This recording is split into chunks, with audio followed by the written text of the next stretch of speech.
हाय, मैं मेधावी। मेरा इंटरव्यू 16 सितंबर था and reporting time morning 7 AM था। मैंने 7 बजे वहाँ रिपोर्ट किया आर्मी हॉस्पिटल RR दिल्ली में। वहाँ से इंटरव्यू कॉल लेटर दिखाने पे एंट्री मिली, बट अपने पेरेंट्स को या गार्जियंस को अपने साथ एंट्री नहीं मिलेगी। उन्होंने थोड़ी देर बाद अलाउड करेंगे अंदर आना। हमारी एंट्री के बाद हमें 2 ग्रुप्स में डिवाइड किया और हमें सीरियल नंबर अलॉट किए। जो अपनी इंटरव्यू डेट की लिस्ट आई थी उसमें 40 कैंडिडेट्स का इंटरव्यू एक दिन है, तो उसी के अकॉर्डिंग 2 ग्रुप्स में डिवाइड करते हैं। First 20 A group and remaining 20 B group में। मेरा 36 नंबर अलॉट हुआ तो मुझे B ग्रुप मिला। फिर हम सबको बस के थ्रू मेन बिल्डिंग लेके गए। वहाँ 40 कैंडिडेट्स का ब्लड सैंपल लिया एंड थंब इम्प्रेशन लिया फॉर अटेंडेंस। एंड हमें यूरिन बॉटल प्रोवाइड किया हमारे सीरियल नंबर के साथ, ताकि बॉटल्स मिक्स ना हो किसी कैंडिडेट की, एंड बोला कि इसे साथ रखो। फिर 40 कैंडिडेट्स को ऑडिटोरियम लेके गए। वहाँ 2 बुकलेट प्रोवाइड किया फिल करने के लिए। एक बुकलेट पर्सनल इन्फो का था, एक मेडिकल हिस्ट्री का। आप अपने साथ डॉक्यूमेंट्स 30, कम से कम 30 फ़ोटोज़ पासपोर्ट साइज़ कैरी करना with a blue ball pen और black ball pen, but blue black और ball pen and glue to paste photos. वहाँ सीनियर एमएनएस ऑफिसर होंगे, वो आपको इंस्ट्रक्ट करेंगे कि बुकलेट कैसे फिल करना है। सो उनको ध्यान से सुनना, बिकॉज़ वो आपको सफिशिएंट टाइम देंगे फिल करने के लिए। तो मेक श्योर आप उसमें कोई करेक्शन ना करो। बट हाँ, बाकी इन्फो तो बुकलेट में नॉर्मल होगी, जो आप खुद से या अपने डॉक्यूमेंट्स के हेल्प से फिल कर सकते हो। बट इन एक्स्ट्रा अपने पेरेंट्स और सिबलिंग्स की एज, देयर ऑक्यूपेशन याद करके जाना। अगर पेरेंट्स वर्किंग है तो उनकी monthly income, like mummy, like पापा जो जॉब कर रहे हैं उनकी मंथली इनकम कितना है, या फिर जो भी काम कर रहे हैं उनका मंथली इनकम कितना है, मम्मी पापा का, भाई बहन जो भी है। मम्मा हाउसवाइफ है तो कोई बात नहीं, हाउसवाइफ लिखो, नॉर्मल है, कोई बड़ी बात नहीं है। सिबलिंग्स अगर स्टडिंग कर रहे हैं तो वहाँ एज अ स्टूडेंट प्रोफेशन डालो, उनकी क्लास लिखो, या फिर जो भी वो कोर्स स्टडीज़ करें। लाइक मेरी सिस्टर M.Tech करें तो मैंने M.Tech लिखा, कोई वो नहीं है। एंड उसके बाद आपको आपके ग्रुप के अकॉर्डिंग अलग अलग डिपार्टमेंट में लेके जाएंगे। तो ग्रुप A का मुझे नहीं पता कि उनका क्या सीक्वेंस था, क्या शेड्यूल था। वैसे मैं ग्रुप B में थी, तो फर्स्ट डे मेरा blood, X-ray, ENT, USG, urine, surgical, gynaec and interview, ये सब हुआ। इसका कोई सीक्वेंस नहीं है, वो डिपेंड करता है कि डॉक्टर्स कब फ्री होते हैं। मैं मेरे इंटरव्यू का एक्सपीरियंस शेयर करूँ तो मुझसे सबसे पहले नाम पूछा एंड रिटर्न के मार्क्स पूछे।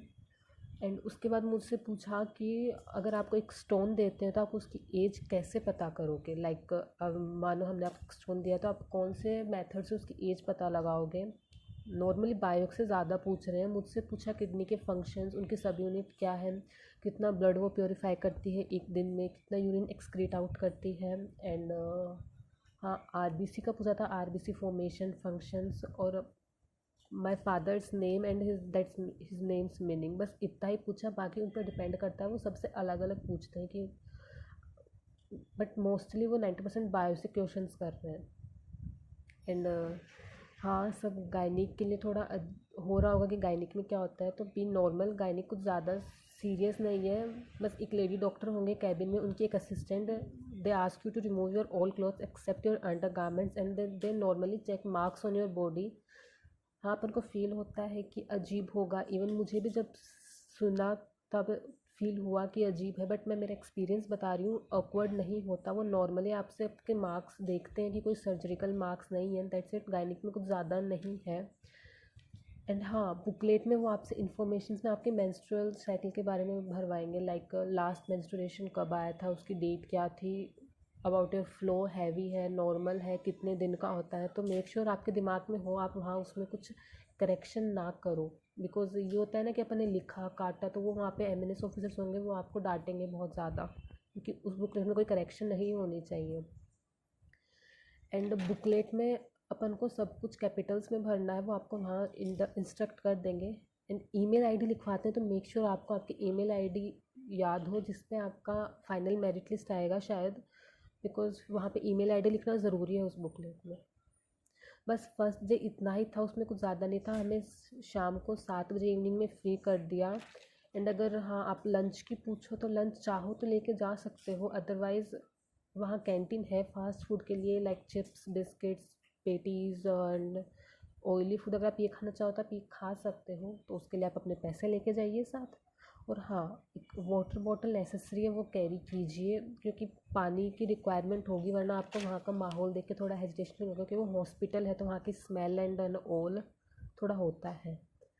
एंड फिर नेक्स्ट डे हमें सुबह 7 AM रिपोर्ट करने के लिए बोला। मेक श्योर वो आपको क्या टाइम देते हैं रिपोर्ट करने के लिए, 7 AM 8 AM, आप उसी टाइम पर रिपोर्ट करें, डोंट गेट लेट, बिकॉज फिर वो उनको प्रॉब्लम होता है एडजस्ट करने में, उनके डॉक्टर्स फ्री नहीं होते, इसलिए जो टाइम रिपोर्ट हो उस पर ही रिपोर्ट करना, अलॉट हो उस पर रिपोर्ट कर देना टाइम पे एग्जैक्ट। मेरा 7 बजे का था एंड मैं गई 7 बजे। सबसे पहले हाइट वेट हुआ, don't worry about the weight, weight BMI chart के अकॉर्डिंग देखते हैं वो, बट BMI में नोट आपका नॉर्मल में नहीं, मिनिमम क्राइटेरिया में आना चाहिए आपका wait.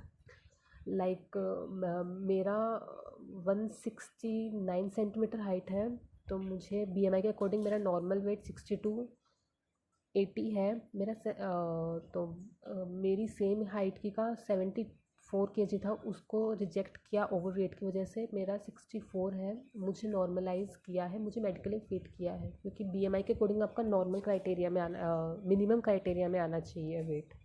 So make sure that अगर ज़्यादा है तो कम करने का टाइम दे देंगे वो आपको, कुछ पता नहीं मुझे ज़्यादा, क्योंकि मेरा मेडिकली फ़िट किया है मेरे को। उसके वेट एंड हाइट के बाद डेंटल हुआ। बाकी उस दिन हमारा कुछ नहीं हुआ, हमें बस वेट करना पड़ा कि मेडिकल बोर्ड आएगा, मीटिंग करेगा एंड हमारे रिजल्ट्स पास आउट करेगा। फिर इवनिंग में अप्रॉक्स 3:30 और 4 मेडिकल बोर्ड ने फाइनल लिस्ट तैयार की, उसमें से कुछ को मेडिकली अनफिट किया, उनको रीजंस बताए, उनको 42 डेज़ का टाइम दिया कि आप इम्प्रूव करो एंड वापस चेकअप करवाओ। एंड जो मेडिकली फिट हुई उनको कॉन्ग्रेचुलेशंस बोला एंड बस बोल दिया कि अब आप जाओ, अक्टूबर लास्ट में मेरिट लिस्ट आएगी। इतना ही था, बाकी कुछ टायरिंग था नहीं ज़्यादा। एंड हाँ, एक चीज़, वो लोग आपसे कोई 2 आइडेंटिटी मार्क पूछेंगे जो आपकी बॉडी पे हो, जो आप कैजुअली शो कर सको, लाइक नॉट, ऐसा नहीं होना चाहिए कि प्राइवेट पार्ट में कोई मार्क दिखा रहे हो, वो वहाँ पे नहीं चेक करेंगे, मतलब कोई मोल या कोई मार्क फेस पे, हाथ पे, पैर पे, गर्दन पे, जो आप नॉर्मली पब्लिकली दिखा सको उनको, वो पूछें, जो कि वो आपको प्राइवेट जगह ले जाके नहीं पूछेंगे, वो नॉर्मली आपसे ऑडिटोरियम में मार्क्स पूछेंगे आपके कि कहाँ मार्क है आपका आइडेंटिटी। तो और प्राइवेट पार्ट में तो उनको भी थोड़ा देखने में अजीब लगेगा, तो आप मेक श्योर कि आप कोई भी 2 आइडेंटिटी, कोई मोल, कोई मार्क मिल जाता है नेचुरली, बस बाकी यही है। और इंटरव्यू में, हाँ, इंटरव्यू में लैंग्वेज ज़रूरी नहीं आप इंग्लिश बोलो, जिसमें कंफर्टेबल और कॉन्फिडेंट हो वो बोलो। लाइक मुझसे उन्होंने पूछा कि आप कौन सी लैंग्वेज में कंफर्टेबल है, मैंने इंग्लिश प्रेफर किया, बट स्टिल उन्होंने मुझसे हिंदी में क्वेश्चन किए तो मैंने हिंदी में आंसर दिया। वो कोई बड़ा इशू नहीं है कि आप इंग्लिश ही बोलो। So be confident, comfortable about your language. अगर आप नहीं हो इंग्लिश में confident, then let them know कि मुझे हिंदी में कंफर्टेबल में पूछ लेंगे। एंड हाँ, अगर वो हॉबी का पूछते हैं तो सच हो बताना, झूठ मत बोलना, बिकॉज मुझसे नहीं पूछा हॉबी का क्वेश्चन, मेरी एक फ्रेंड से पूछा था। उसने बोला कि उसको पेंसिल स्केचिंग पसंद है एंड वो उसकी हॉबी है। At the time interview ma'am ने उसको pen and paper and pencil provide किया एंड उसको स्केच के लिए बोला। तो आप अपनी हॉबी वही बताएं जो आप कर सकते हैं, अगर वो आपको पूछ ले करने के लिए तो दैट्स इट। इससे ज़्यादा कुछ नहीं है, बस be confident and all the best for your interview.